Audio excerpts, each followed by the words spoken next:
ٹھیک ہے، ہم ہر وقت سنتے ہیں نیوز کے اندر، خبروں کے اندر کہ ایک ہے نیا ایک طاعون کی طرح ایک بیماری آئی ہے، ایڈز، اور بھی ایسی نئی بیماریاں آ رہی ہیں.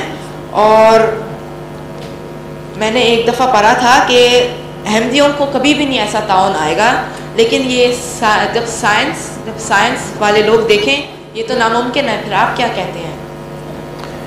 جس وجہ سے ایڈز لگتی ہے وہ کام احمدی کریں گے نہیں تو ایڈز کہاں سے لگ جائے گی؟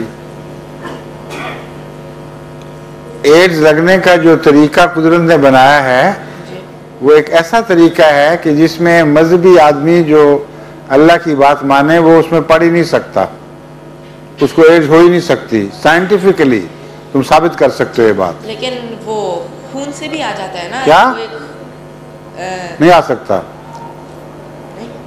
اگر ڈاکٹر ہو کوئی ایکسیڈنٹلی اس کے ساتھ یہ واقعہ ہو جائے کہ اس کی آنکھوں میں خون کے چھینٹے پڑ جائیں یا اس کو ایڈز والے چاقو سے زخم لگ جائے تو پھر ممکن ہے تمہاری بات. لیکن ایسے 2 یا 3 واقعات ہو چکے ہیں، 2 امریکہ میں اور 1 افریقہ میں، اور تینوں کے لیے میں نے دعا بھی کی اور دوا بھی کی، اور اس کے بعد اللہ کے فضل سے جتنے ٹیسٹ ہوئے ان سب میں وہ کلیئر نکلے اور ان کا خطرہ آخری طور پر ٹل چکا ہے.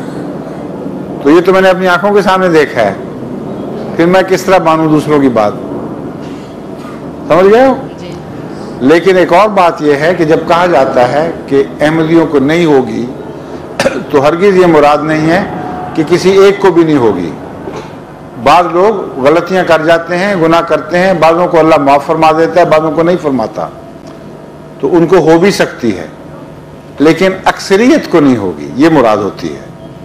اتنا نمایاں فرق ہوگا کہ ایک ہی شہر میں ایک ہی بستی میں 1000 احمدی ہیں، دوسرے 1000 ہیں، ان کے بہت سارے مر رہے ہوں گے ایڈز سے اور احمدی بچے ہوئے ہوں گے، جس طرح طاعون کے زمانے میں ہو چکا ہے.